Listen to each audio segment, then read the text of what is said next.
So, welcome, Jodi, to my show, One for the Road. How are you today? I'm good, thank you. I'm grateful for you having me. Well, you popped up on my Instagram account a few months ago, and I believe it was right at the beginning of your 100 days that Yeah. you were starting back then. I think it was around the end of August, beginning of September.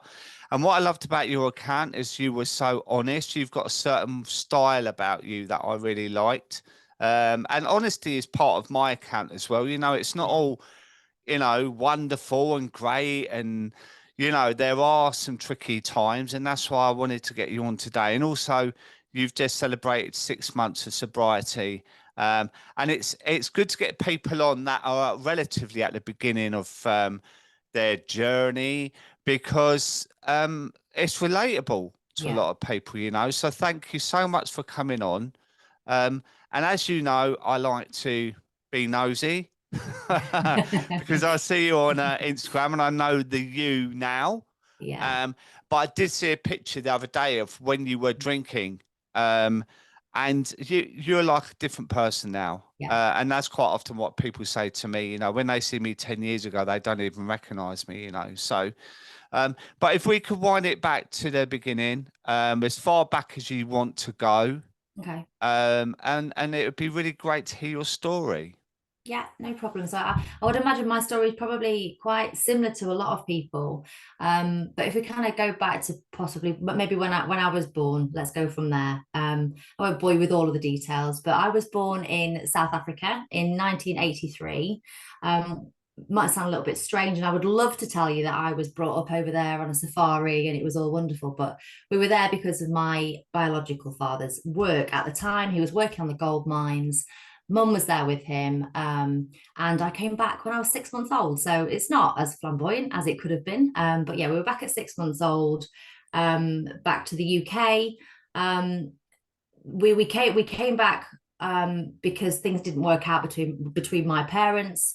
A couple of years after we moved back to the UK, my mum met my wonderful stepfather now, who's a police officer, and we moved out to the countryside. Quite isolated, I think, probably quite an isolated beginning.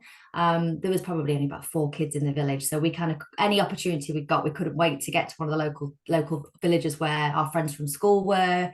Um, so they had a youth club, I remember, that I used to go to when I was around 14, maybe 13, 14, I think. And that's where we would spend every Tuesday and every Thursday. um, so that was probably kind of skipping forward quite a lot there, really, but that's probably the first time that I kind of came face to face with alcohol, I would say around the 13 to 14 mark, where again, very similar to a lot of people's tales, um, started drinking alcohol. I'll never forget it. It was special red. It was bloody disgusting, but we drank it every single time we'd go on a Tuesday and every single time we'd go on a Thursday. So yeah, that was kind of skipping forward to my first kind of experience with alcohol. Um, but yeah, and I think from there it kind of became a really big normal part of my life. I'd always grown up around alcohol. There was quite a big presence in my family, and not just kind of my parents, with my friends' parents. Every time we kind of go around, someone had always got a glass of wine on the go. It was very very normal to be surrounded by alcohol, I think. So yeah, that then kind of going from there, I think that was always very very normal, nothing really out of the ordinary.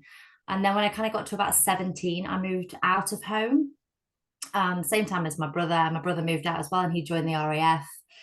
A lot of my friends kind of made the path towards university at that point. But I decided that I didn't want to go to university. I dabbled a little bit with sixth form, but it really, the academic side of things really wasn't for me. So I kind of went full time into work at around 17, 18. Um, at that point, I was working at a hotel quite near to where the village where we live, probably a couple of miles. I used to bike there and bike back, but quickly realized that there wasn't much point. There was a room there for me. There's no point in biking to and from. So I moved out and I moved into this hotel at 17, which kind of looking back now, I've said to you before, if I look back and think, if my eldest now, who's coming up to 13, was to tell me in a few years' time that he's moving out into a hotel, kind of alarm bells would go off in my head. But back then, I think, I don't know, we had maybe had a bit more freedom, I think. Not that our parents didn't care. It was just kind of, yep, that's fine. Off you pop. We're here if you kind of need us. So I moved into the hotel. There were living quarters there. A lot of Portuguese and Spanish all working there. It was fun, but with no eyes on me, and probably quite lonely, I would have thought as well, kind of living in those quarters when I wasn't working. Nobody drove really at that time either. We were still, a lot of them were going off to university. Um, so yeah, it was quite lonely. So I think when I didn't work, I was in the bar. So there used to be a tavern bar. So we'd finish our shifts and we'd all leg it over to the tavern bar and sit and drink a few pints after work. Um, which to me just seemed completely normal to go and kind of do that. Because again, I had grown up around a lot of alcohol at night time. Parents would kind of be sat having a few glasses of wine, and it was normal to drink in the house. So for me, I thought that that was also very normal because that's what everybody was doing. Again, earning a full-time wage, living in a hotel, what else was I going to spend my money on? Because all I did was bloody work. So Mm. it was drinking, sitting and drinking a few pints of Stella. And then as we got older, we would finish a night shift, a late shift on a Friday. We'd all pile into the cars and leg it to Mansfield, which is one of the near towns to us. And I think that's kind of where my party side started kind of building a little bit of momentum. Getting a bit You more. grew up quite early though, didn't you? Yeah, I Like, think so. and also if you're in a place that hasn't got a lot to do, Yeah, it's boredom yeah, drinking. for sure. You know, and like you're younger than me, but it appears to me that the age of 13, 14 is quite a common age group to Yeah. explore different things. And I think moving schools like to secondary school, you kind of start there, you're all nervous and you Mm, know, all the big boys and girls are there, and then you yeah, move up the next year, yeah, and then you get offered a fag or a can of beer or whatnot, you know. yeah, And I think we knew less those days as well. yeah, So it was all, well, this is what we do, yeah, you know. So leaving home as well at 17 and getting a job where you're living in with the job with, and your mm, friends have all cleared off to uni yeah, as well. yeah, So there's loneliness there. yeah. There's a lot of elements in there There why are. you did what you did. There are. There definitely are. And then until you kind of have to look back. And I mean, I've looked back many years, but I've always been drinking. So I don't really, like, I don't know, You you don't kind of join the dots, sugarcoat do it. you? No, you don't. You Yeah. absolutely don't. And I think, to be honest, I think when you mentioned school to me and kind of the words that kind of come up to me during school, I've always been a bit of a people pleaser. I've always been a bit of a people pleaser. I can even remember like one thing that I can remember. There was a girl at school. I can remember overhearing a conversation that a girl had about me at school, and somebody mentioned my name and she said, oh yeah, but she tries too hard, doesn't she? And I'm 40 this year. I was about 12, 13 then. It always sticks with me. So I would do anything to kind of be in with the right crowd of people. I'd hate for anybody, even now, nobody likes to hear people say negative things about them, but I have always been a people pleaser and I'm really trying to work on that at the moment. Yeah. Through school, definitely, from not peer pressure. I wouldn't say that I ever did anything I necessarily didn't want to do. Um, but I mean, even again, thinking back to comprehensive in year 7, so our first year at comprehensive, we'd been there in the September. We were coming up to the Valentine's disco, and one of the girls in our friendship group had brought in a plastic bottle of brandy that she'd taken from her dad's cupboard, and we were all in the girls' toilets and we were all trying it there. I can remember that, and we got suspended for that. Our first school disco, we got suspended for it. And I've talked about it before. My first form tutor gave me a nickname because my maiden name is Jodi Brand. So from then Oh, on, that's a the good name. whole of my school life, I was Jodi Brandy because we got caught drinking that in the toilets in the first year. So maybe there's always been that link running through. But yeah, through school, I've always been a bit of a people pleaser, and it definitely escalated throughout school, Yeah. without a doubt, without a So doubt. when you started going Yeah, out, yeah. as we say, did you recognize that actually you were drinking more? Were you were drinking faster? Well, I didn't notice when I was out that I was drinking more. And even at the time, I didn't notice it. But looking back, When I moved, so I worked in the hotel, but that didn't work out, and I did move home for a period of time, and I would travel on the bus to and from work. I eventually ended up moving in on my own. And when I moved in on my own, that's when I think, looking back, the red flags started to kind of pop up that I totally ignored. Because again, it was just behavior that I was used to seeing. And I would drink red wine on my own in my flat every single night, every night without fail. And that's only been a light bulb moment that I've realized recently. And it's kind of like, do you know when you have kind of one of those epiphanies thinking, I was only 20, 20, That's 21, young, isn't it, sat to be doing? drinking a Yeah, bottle of red wine every night. I would finish work and I would go and I would get £10 phone credit, 20 Embassy number one, and a bottle of red wine. yeah, And I would neck that and I would get up for work peachy the next yeah. morning, like nothing had happened, which is even more concerning that it didn't even affect me because I've been doing it for so long. Um, but yeah, so that was when I lived on my own. That's definitely when things started to escalate because, sorry, when I lived on my own in town, because everything was accessible. When I lived in the Mm, hotel, we were limited to the bar. When I lived in Retford in the town, everything was accessible. And I think I've told you before that one of the places that I lived in, the skylight opened up onto a beer garden of one of the pubs that we all loved to go mm, to. So I was surrounded by it. And then I even remember that my friends, if they would invite me out on a Friday or a Saturday, and my answer was no to start off with, they knew to leave it until around about 9:30 when she'd have had a bottle of wine, and then they'd just turn up and take me out. So that, looking back now, and again, you do when you become sober, don't you? Start trying to manage the shame and the regret and try and not mm. live in the past and learn that you were under the influence when all of these things kind of happen, and practice some compassion, don't you? But that's one of the icky things for me that I think, oh God, I had a name for myself that they knew how to get me out. Just leave it till 9:30 and she'll be coming out. But yeah, things definitely escalated there. I would say from around 20 to 24, perhaps, I was definitely had the label of a bit of a party girl.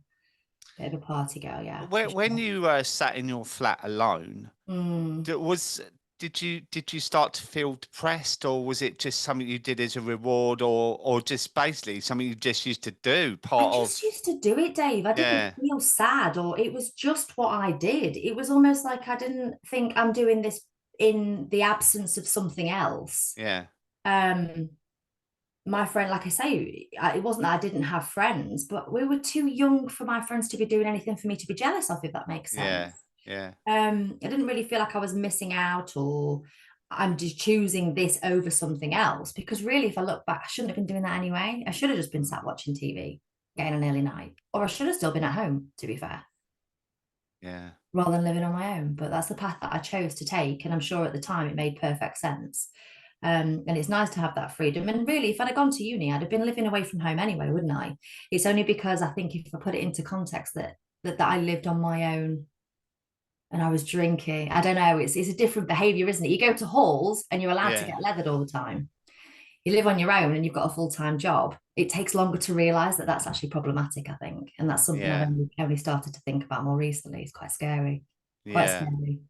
But it puts me in a good place to kind of try and engineer my children's life, that they not engineer their life, engineer their start, the bit Mm, that I can help with, mm.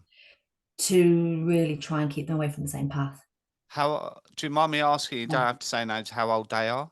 Yeah, so my youngest is 5. He was Yeah. 5 in September, Ollie, and then I have Dexter, who's going to be 13 next month. Yeah, that's an impressionable age, right? Yeah, for So, sure. what you said about your mum and stepdad, drinking and whatnot, Mm. it was the dumb thing back then. That's learned behavior for you, Oh, you without a know. doubt. Yeah. And that comes up quite a lot. It's not, Mhm. people say, "Oh, my dad's an alcoholic, that's why I'm an alcoholic." Actually, I've looked into this, and mostly it's learned behavior, or something like you might be genetically um, weak in certain areas. Like for me, I have one of my dopamine receptors doesn't work right, so I'm Right. looking for that constant dopamine hit. So that's why I drank so much so quickly, because I'd have one pint and then within 2 or 3 minutes I needed that hit again. So I was a really, really Mm. fast drinker. I got low serotonin levels, low vitamin D levels. All these sort of Mm. contribute to why we drink the way we do, and Yeah, learn behavior is a huge thing. So you're an excellent example now for your son 13, but for the 5-year-old as well, yeah, yeah, like mummy needs a glass of wine to relax. Mummy yeah, needs it, that kind of behavior. yeah, So, you stopping drinking now is fantastic for your yeah. children as well. I hope so. I really hope so. And Dexter, he is definitely, both of them are a big reason for me making the choice to make it a long-term decision. Um, being for Dexter to get to the age where we've got a great relationship. He's fab. He's way wise and old beyond his years, but sort of hearing me say that I'm going to take a break from drinking alcohol, and then 2 weeks into the 4 weeks, because they remember this stuff, don't they? They remember these Mm, things. Mum's going to take a break from alcohol for 4 weeks, and he comes in 2 weeks into the 4 weeks, and I'm sat having a glass of wine, and hearing him say, "But I thought you said you weren't drinking for 4 weeks," and that, to some people listening, will think, "Well, it's probably just fall on deaf ears," but for me, that was like a dagger. Like, ugh, yeah. that really got me. Like, I in every other element of his life, I'd like to think that he can rely on me, depend on me, to be honest, have his back, show up. But I'm actually showing him that I can't even stick to something that I've promised to myself. I mean, what Mm, sort of example does that set? Some people might think again that that's quite dramatic, but that really mattered to me. I want to mm, be genuine. I want to be my true self to him, and I want to be a bloody good example. And in that, in its simplest term, there mm, really kind of really stuck with me. And I thought, you know what? He watches everything yeah. I'm doing, Yeah. and he's vocal about it. And the younger one is 5, and he watches everything I'm doing. You only have to drop an F-bomb once, and you hear how quickly they pick it all up. Yeah, I know. So yeah, I really wanted to set a better example. Now, Dexter has always, pubs have always been a big part of mine and my husband's lives. I wouldn't say, like I say, in a saying in an unhealthy way. I look back now and think probably it was, but we weren't in the pub all of the time. But if we went to take the dog for a walk, or we went away for the week, pubs would be a huge part of it. And nice pubs at that. We'd like to go to we would love to go still. Even now, I'm kind of easing myself back into them gradually, because I don't find them as triggering now. But I love a country pub with a big fire and a really good roast dinner. And we would always, that would always have a big part, sorry, in when we would go away. We'd go camping, we'd be like, oh, there are really good pubs nearby. So Dexter, even with my mum and dad, when they used to pick him up after school, they would take him out for dinner somewhere. It's been so ingrained in his upbringing. um I didn't want the same for Ollie. Nothing wrong with going to a pub. There's nothing wrong with going to the pub with the kids. But if we went to the pub with the kids on a weekend, it meant we're having 4 pints. After 4 pints, I'm not present with the kids anymore. I would try my best to be present with the kids, and Yeah. nothing ever bad would happen. We'd make sure we were still always able to be present or help them if anything would. Do you know what I'm saying? We would never get in a mess with the kids ever. Yeah. But Yeah. 4 pints, Dave, it's still not really responsible parenting, is it? No, no, and it's confusing because I imagine the boundaries change as well, Oh, right? for Because, sure. like you might have strict boundaries in when you're not drinking. When you are, it's like, oh, of course you can. Oh, mummy, can I have Yeah, some more crisps? Can I have this? Can I have that? Yeah, of course you can. Can I stay up later tonight? Yeah, of course you can. yeah, And then the next night you're like, no, no, it's 7 o'clock or what? Do you yeah, know what I mean? Things yeah, change, don't they? yeah. And then that's confusing. Of course, But absolutely. moving back, so going through your um journey, my favorite word. My Um, journey. at what point did you realize that actually were you in trouble, or did you think that it's a problem? Where were you with that? I often try and think, was there a point where I thought enough's enough?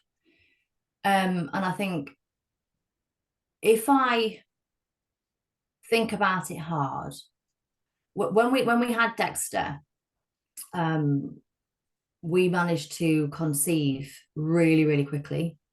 When I got pregnant with him, we decided we were going to try, and it happened a lot sooner. Same story for a lot of people. We thought it was going to take ages, and it happened very, very quickly. We were very fortunate with him.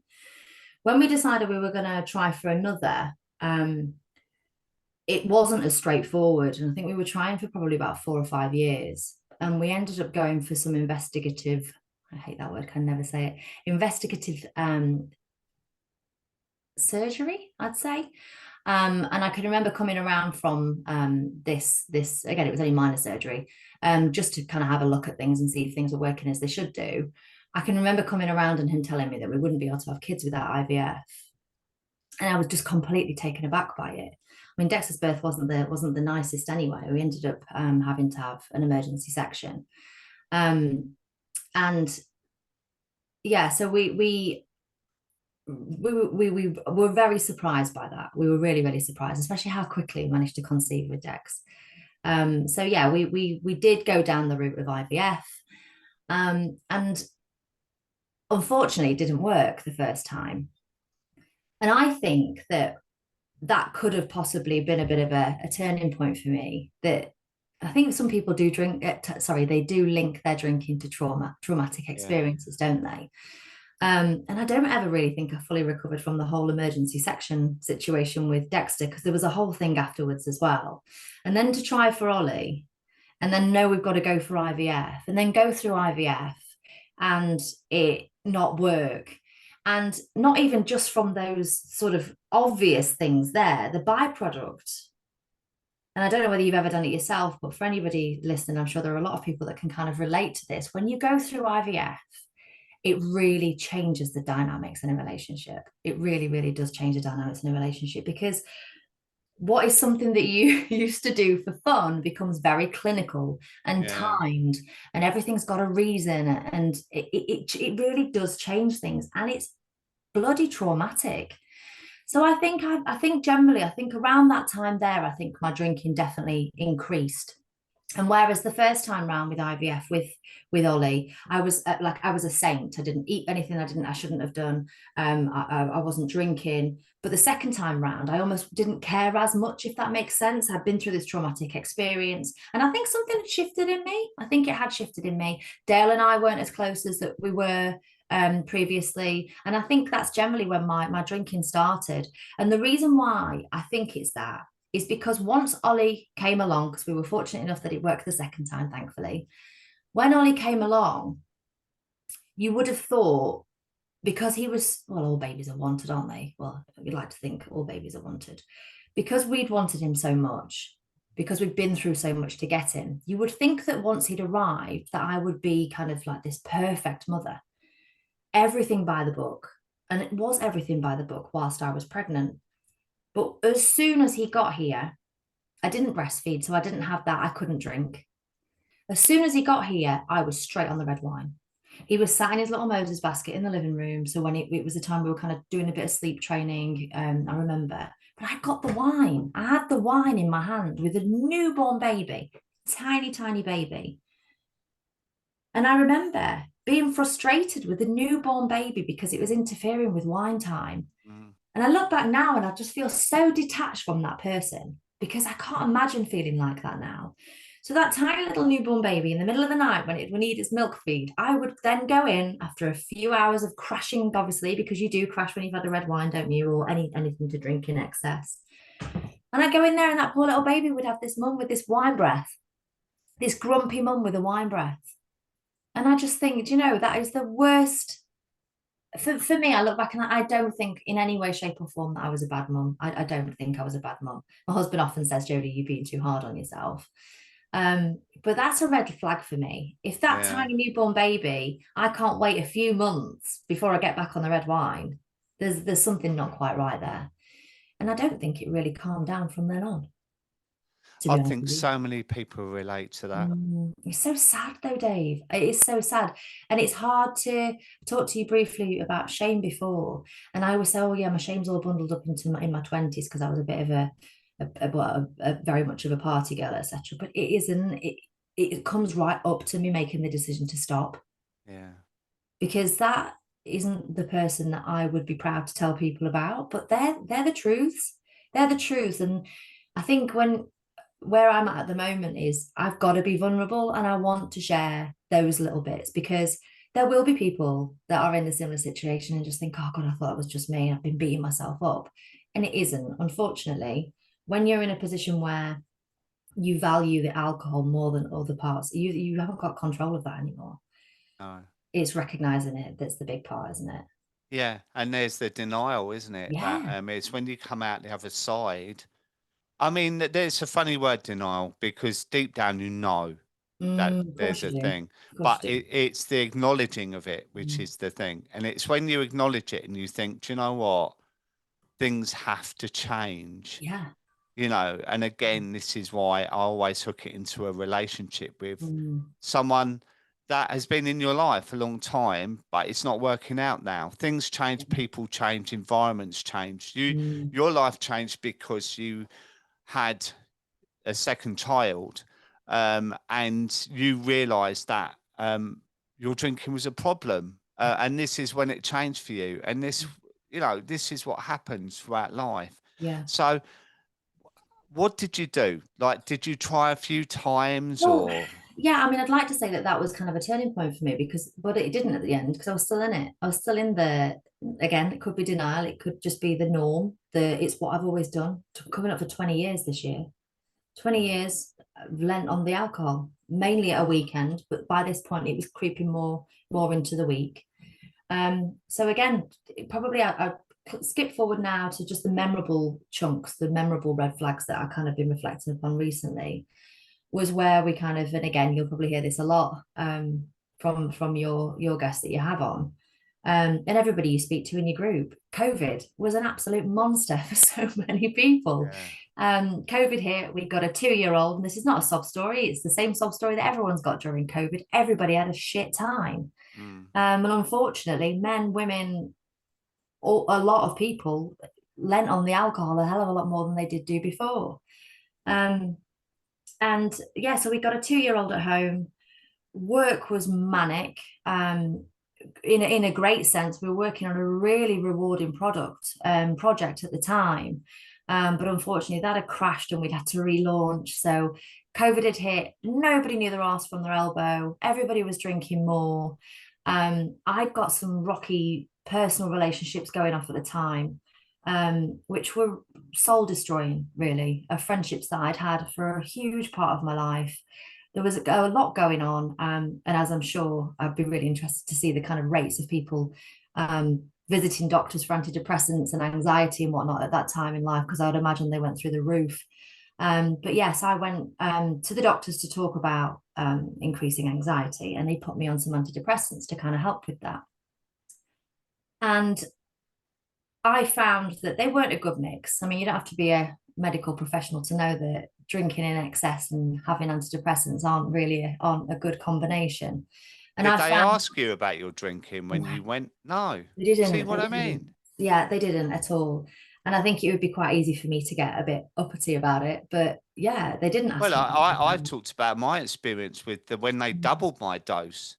I said they're not working, and he Mm. put me on the double dose of Yeah, sertraline, right? And he didn't yeah. even ask me about my drinking. He's, And if I said, look, I'm drinking nearly a litre of vodka a night, things would have been different. There's a yeah, real problem with it. yeah, yeah. Um, But so and that's you, the thing, they're putting they're relying on you there to go in and be honest. And who's honest? Nobody even fills out a form yeah, but properly. you're not even given the opportunity to be No, honest if they're not asking you. That's the no, problem. not at all. Not at all.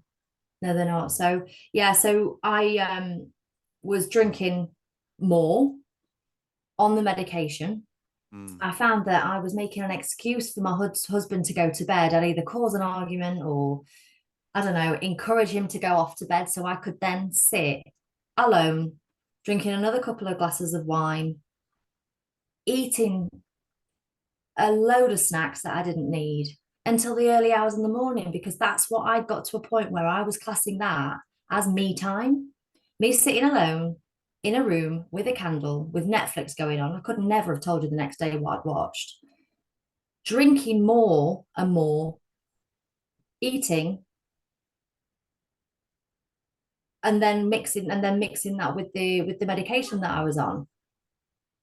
I got to a point where when I was going to bed at night, I would stand up to leave the room, turn the TV off, and I'd started to fall over. And that happened, I would say, I don't know, a handful of times. one time's enough, isn't it? One time's too Mm, many for that to start happening. Because I'd never drank to the point where I'd fall over. My friends would always sort of say to me, I can't even tell you've had a drink, which again, red mm, flag, another alarm bell should go off there, because at the end of a night and they can't even tell that I had a drink is not good. Um, but yeah, to get to the point where I'm falling over, that was not me. That was absolutely not me. And I knew that. So obviously I'm then started to analyze, why did that happen? Now, it can't possibly have been the fact that you've doubled the volume of alcohol that you're consuming in comparison to what you used to. I immediately blamed the medication. Well, this isn't agreeing with me. So instead of looking at my behaviors and putting any blame at all on our beloved alcohol, I just decided I was going to go cold turkey off the meds, which oh just God, completely messed me up. I'm Completely not messed me up. surprised. Um, so yeah, that again, it did get worse before it got better. So I don't think I ever sort of said to my husband, I think I've got a problem with drinking. I do remember there were a few occasions where if I kind of had a drink and then could only get to like Tuesday or Wednesday, Dale would sort of say to me, having another drink, kind of tiptoeing around the issue, but not sort of saying you're drinking too much, or because heaven forbid he could ever question me and my drinking, because you get defensive, right? It's your thing, isn't it? It's Yeah, yeah. so yeah, I think he's probably quite afraid to to bring it up How in any other dare way. you? Yeah, Yeah. yeah. So it didn't get to the point where he'd only need to sort of say that sort of thing, and he knew that would kind of probably get my cogs turning. Mm, So yeah, it definitely got worse before it got better, without a doubt. So I think, well, I knew I started to take, I don't know, a couple of weeks here or there, a couple of weeks of a break from drinking here or there. Um, yes, you mentioned a picture that I shared on my Instagram, and during this stage as well, which I forgot to mention, is I gained a hell of a lot of weight, a hell of a lot of weight, because a lot of calories in red wine. Um, well, and poor food choices. You know, it, you're you saying would, about the midnight snacking. yeah, you would think I was auditioning to be Bruce Bogtrotter on Matilda. That's my behavior that late at night. I would sit, and it was gluttonous. It was just Mm, a no off switch. I wasn't hungry. It was mm, autopilot. And if my husband was awake, still up whilst I was drinking, because I was drinking red wine, I'd obviously get pissed quite quickly. mm, So then I'd need the snacks to make me feel like I needed to sober up a little bit, because we've got another couple of hours together watching a movie, and I maybe mm, started to hear myself slur a little bit. But I had pride in myself as well. I didn't want to be that slurrer. I didn't want to be, oh, she's pissed again. Oh, she's not making sense. Because it used to make me cringe when I heard other people do that. And I was becoming that person. And yeah. I knew I was. I absolutely was. So I would take the breaks here or there, to prove to myself probably that I hadn't got a problem, and also to try and chuck a bit of weight off, because what I always used to say to people is, if I could just get to my goal weight, I know how to maintain, because I eat really well in the week, and then I can drink my alcohol at a weekend because I can just stay the same weight. So it was always a bit of a challenge with myself, and I would get the bigger chunks of weight off when I wasn't drinking. But because there was never a true reason, like I never admitted I had a problem, it was always I was putting the power on something else, if that makes sense. Never lasted, never really ended up getting to the full month or the full 3 weeks that I wanted to do. But I think the fact that I kept taking regular breaks, and I would announce it to all of my friends, I'm taking a break from alcohol, and then I'd be back on it again. And yeah, so kind of just started to try and take a hold of it that way, but it was never meant to be a long-term thing ever. The thought of it, the thought of doing the rest of my life without alcohol literally used to make the hairs on my neck stand. I Yeah. wouldn't even, almost like it'd come in my head and I'd wince, like I'd physically wince. That no way. As if, why would I not want to drink when I get older? My husband and I's retirement plans are to be in a camper van from country pub to country pub, or beach bar to beach bar. Heaven forbid that there might not be alcohol involved in that. How can we go on holiday without beer? How can we go on holiday without finishing the night with a bottle of red wine in front of a fire? I used to romanticize it so much. And now I kind of, we've got a holiday next month. We're going to Center Parks next month. I can't bloody wait to go and not have a drink. I'm excited. I cannot wait to go and have a week where it is all about the kids. and alcohol literally has no place for me at all. I can't wait.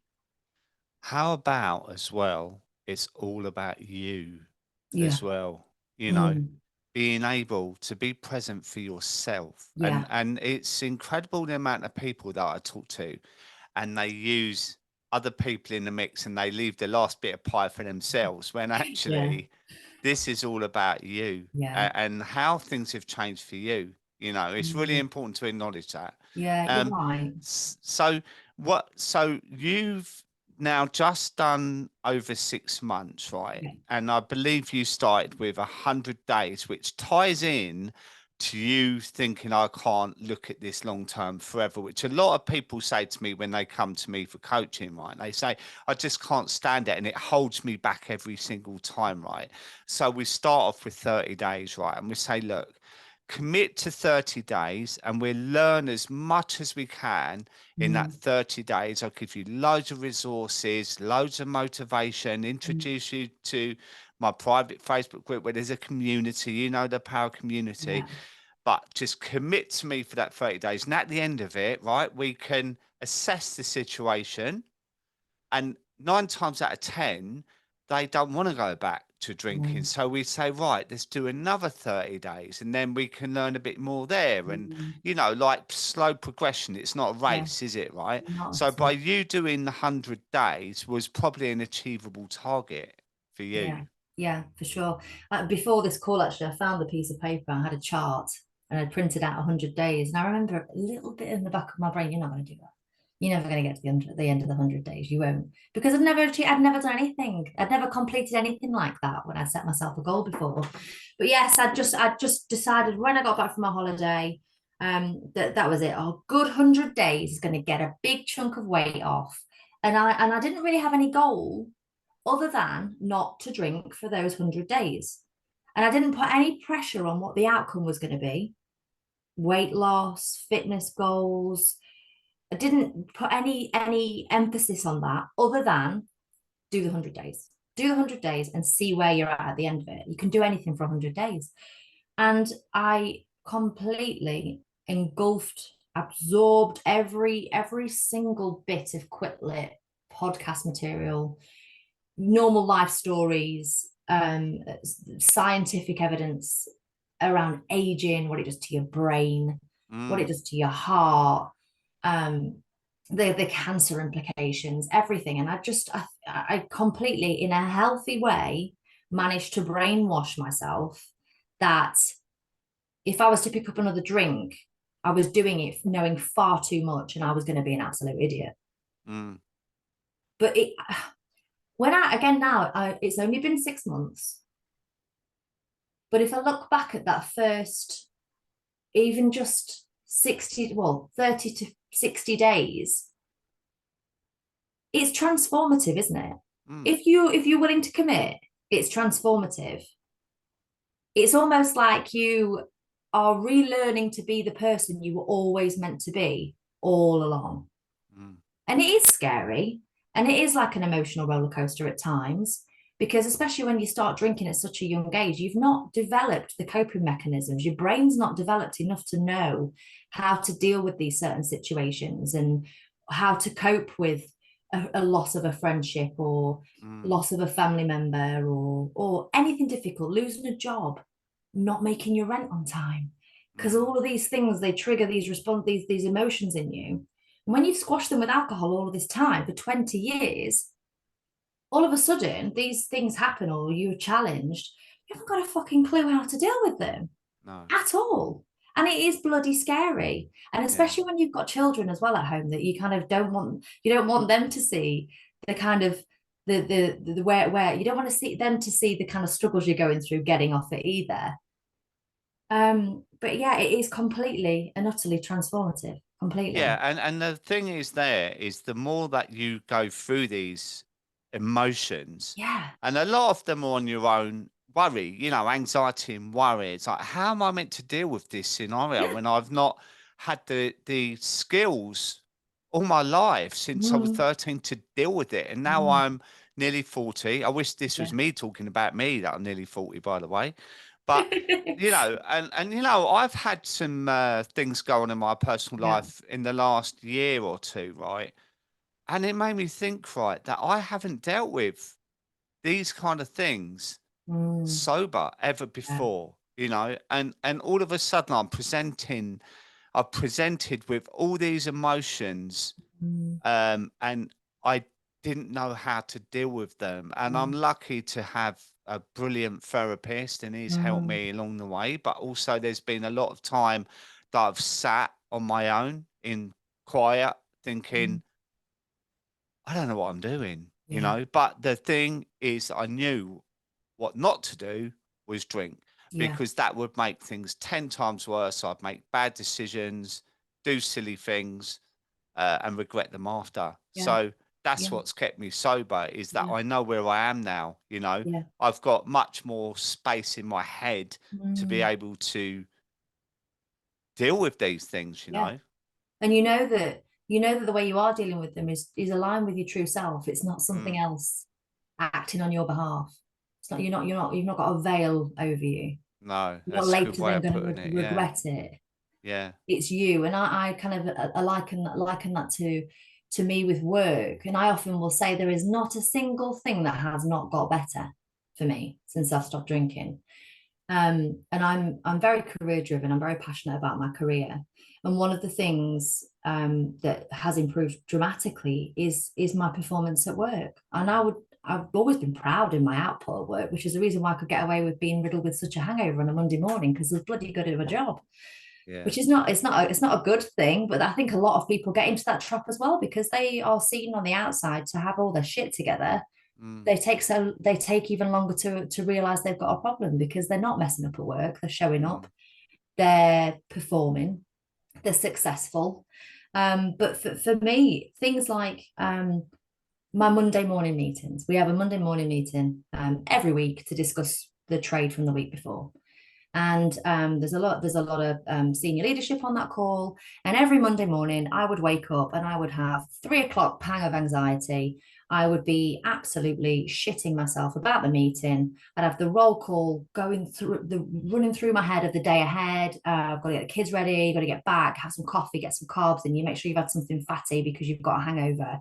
Make sure you've got your face on, you've washed your hair so you look. Do you know what I mean? All of this would be going through my mm, head at 4 a.m. in the morning, because on the Sunday, I promised myself I wasn't going to go overboard.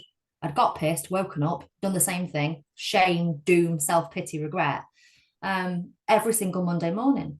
And then it takes you till probably Wednesday to really sort your shit out, doesn't it? mm, And then mm, you're back on it again on a Friday night. So, from a work perspective, for me, my productivity is through the roof. And it's not necessarily that I'm doing more work. I think I've got more confidence in myself when I'm talking, because I'm not second guessing myself. Like you said there, I'm not hungover.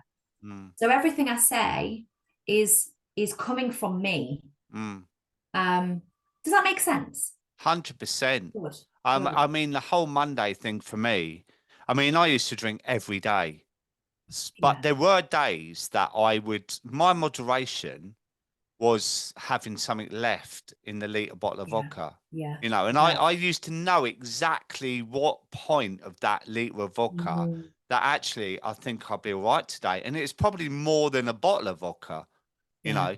But yeah, at the weekends, I've said before, I would binge from Friday about 3, 4 o'clock yeah, to Sunday night yeah, until I passed out. So yeah, I was completely poisoned. I hadn't seen or spoken to anyone all weekend. yeah, And I would go to work Monday feeling like absolute hell. yeah, And I do get what you say about the Monday, Tuesday, Wednesday thing, because you have a couple of days off. I didn't, but most people that yeah, work with me do, yeah, my clients and that, and they say, I seem to be able to go Monday and Tuesday, but by Wednesday, you start to justify that you've had 2 days off. yeah, So you haven't got a problem, or you're feeling better, and just one tonight on the Wednesday, right? But you yeah, end up drinking the bottle, and then Thursday, I drank last night, I start again Monday. yeah. And that's the whole hamster wheel over and Every over and week. over and over Yeah, again. forever and ever. And it's just like, It's and the biggest, exhausting. yeah, It's it is. exhausting because even when you're not drinking, Dave, you're just thinking about it. Mm, You're thinking about it. all the time because we're ingrained to think about it all the time. And even if we're not, we just turn the TV on or we turn the radio on. I mean, even my son, my eldest, Dex, has started to roll his eyes on a Saturday morning because at 9 a.m., you've got the radio presenters talking about how hanging they are. They're all Yeah, hungover. And he kind of looks at me and like rolls his eyes now because he knows that it's just bonkers. You have a watershed at night time. No one's allowed to swear before 9 a.m., but yet, sorry, 9 p.m. But 9 a.m. in the morning is perfectly fine to talk about how wasted you were the night before when you're showing up to work. I mean, that's the example we're giving to people, aren't they? We're showing up to work and we're talking to the nation about how wasted we were last night and how hungover we are today. But not only that, it's accepted. If you went into work on a Monday morning and said, "Oh my God, I had smoked so much I know. crack yesterday, I feel Yeah. terrible," or You'd be they would fired. look at you like you would. But oh God, we went to the pub lunchtime yesterday and it went on till 6, and I had a bit of wine. Like, oh my God, what am I? Mhm. Oh, what are you like, Yeah. Jodi? Honestly, you're a girl. You are ha ha Yeah. ha ha. But anything else, and you'd Yeah. be fired, right? Yeah. And the other thing about the 9 a.m. that really does my head in is these Saturday morning cooking Oh no. programs, right? And they're all pouring the wine at 9:30 in the morning, all laughing and whatever. And it's like, honestly, I don't had get me to. on it. I feel like I went through a bit of a grieving process with those programs because I bloody used to love that Sunday brunch, Saturday kitchen. I can't watch them anymore because they just piss me off. Why who Yeah, wants to be plugging all that wine at that time in the morning? I used to really love those programs, but no, it isn't. It's not a good example. It's horrendous. But I know in your podcast, I listened to your podcast with Janie, just now, and the passion she has, and everybody shares that. Everybody shares that. It is yeah. just everywhere, isn't it? Do you know what's lovely about that podcast, right? Is obviously that's episode one of my new episodes coming out, right? And I think on the podcast she said she's right on the cusp of Yes. stopping. Well, she's actually stopped now. Fabulous. And Brilliant. today, obviously not today when this is aired, but today, the 15th of March, when we're recording it, she's meeting 40 friends in London and they're all drinking and she's not. Oh, good on her. And it's just I love hearing things like that, that all Yeah, these little seeds are planted, definitely. over the months. And this is for anyone listening and relating to you, because I think you've given a brilliant interview, Jodi. There are things there that you've said that will tick boxes for people, right? And it will make them think, God, that's me. That is, Mm, that's me. That's me. That's me. yeah, And that will plant a seed, and that seed can grow if you water it correctly, yeah, right? And this is how lives change for people, yeah. because you're the example, Jane is the example, that you can change your life when you think you can't get off that hamster wheel. Mm, You can, but at first you need to be willing to explore what that looks like. yeah, And that might be 30 days off. That might be what you said, 100 days off, but you have yeah, to start somewhere. But doing it with a positive attitude to see what is at the end of it yeah, and then go from there. So it's yeah. not like, oh well, that's it, it's over No, forever, no. because before you know it, you're back. It can be too much for people sometimes. So it's finding your way, isn't it? That It you is. feel you can do it. Yeah, it is. And like I said before, this was never meant to be a long-term thing for me. Never meant to be a long-term thing for me. And it is everybody's journey is different. Everybody's experience is different. I just think I was well overdue. I think I was well overdue. Everything seemed to align, and this is my time. And I will Mm. never. And Jan, I hear you saying, you said when you kind of closed off your last season for the podcast that you're in a different place now. You hit your 4 years, and you're in a different place now.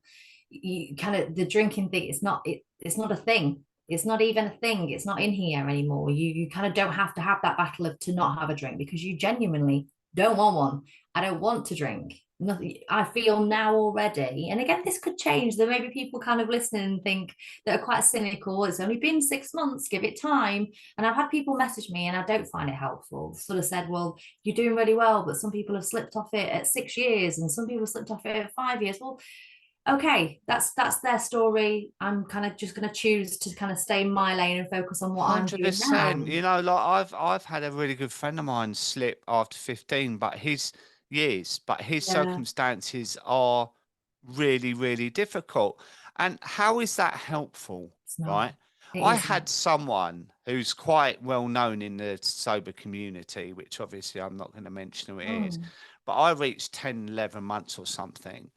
And they said to me, "Oh, you're just a baby. You're just right at the beginning. You got a long way to go there. You got, 10 years before you yeah. can start." It's like, that does not help me at all. No, I'm it really, really doesn't. proud. So when you said, "Oh, it's only 6 months," right? I was going to pull you up on that You usually because, do. You usually do. yeah, but remove the only Yeah, because right on day one, if I said, "Look, you're going to get 6 months," you go, "Really?" yeah. You know, it's that's not useful for your own It isn't. It mind, absolutely right? isn't. But when I was told that by this person who's avid AA, right, and they said to me, you've got to be at least 10 years sober before you can start. No, no, I It's can not be true. who I want to be, right? I believe in positive thinking. That's why I don't go down the whole recovery route. You're going to be Mm, recovering alcoholic for the rest of your life. That doesn't work for me because that really suppresses me. Mine, the mhm, whole discovery thing is right. I've removed yeah, the alcohol now, right?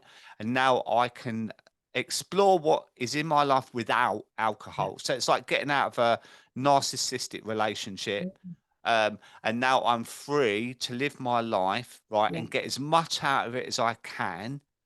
That works for me. That's the positive yeah, take I have on my sobriety. yeah. Um, and what you said is true. It's what works for you is bespoke to every It individual. is You completely. No know, one's got the same shit going on. Nobody has, no, some people love AA because they love routine. and that's They great for love them. Yeah, the 2-3 meetings a day. Some people to go, and yeah, that's great. yeah. I'm too But that doesn't antisocial for work for me that. because yeah, but I like to do it my way. You like to do it your way, Yeah, and that's for absolutely sure. fine. And the good thing is, there's so much out there now. Mm, Sober coaches. I'm a grey area drinking coach. yeah, There's other mindset coaches.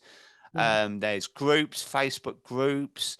There's events on now. There, yeah, there are so many yeah. things out there. Um, Wonderful Absolutely. quick lit books. One for the roads. One. Ha! Sorry, I thought I'd throw that one in. But so now, what does your future look like? What are you looking forward to? You've got your holiday. We have. We've got, yeah, so we've got our holiday next month, which will be my first sober holiday, which I You'll cannot love it, honestly. You bloody will wait love it. for. And then we're renovating the house this year, renovating the house, which will be wonderful. So yeah, just looking forward to. I mean, I'm almost at 200 days now. So my first 100 days, I've almost doubled that now, which is Mm, great. So yeah, just kind of just focusing on not um not looking back so much now, Dave, I think, and trying to kind of package that up and tie a hypothetical bow around it and send that off yeah. down the river and just focus on the future more. Um, and yeah, just continue on the path I'm on, really. Mm, I've got no mm, regrets mm, whatsoever. Nothing hasn't got better, and I'm just hoping that I'm kind of giving the boys a bit more of a choice than I feel that I had. And again, there's never any blame laying. I think everybody. Well, I certainly grew up the same way a lot of my friends grew up. There's a lot of alcohol around. There still is now. It's horrendous, but it's giving them a choice. So they're not going to grow up with alcohol around them all the time. And mm, I just, if they end up drinking when they're older, fine. But just to give them a choice that it mm, isn't something that they need to do all the time yeah. to have a good time, to use to suppress grief, every emotion, every party.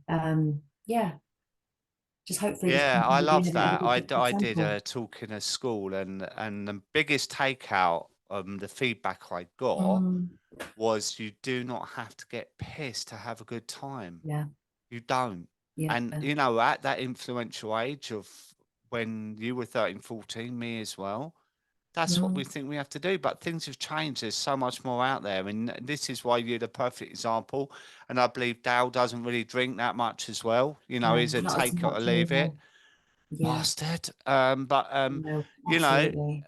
it's yeah, you know, they've got two good role models there that they can look up to.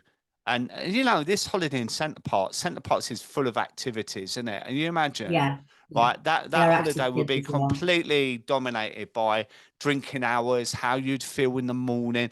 Oh well, let's not do that. Let's just chill out. And there's a thing, oh, I don't know, I've never been, but whether there's entertainment in the evening, you know, oh, let's go up there and have you know, a load of chips and what, you Yeah, know, the bad yeah. food truck.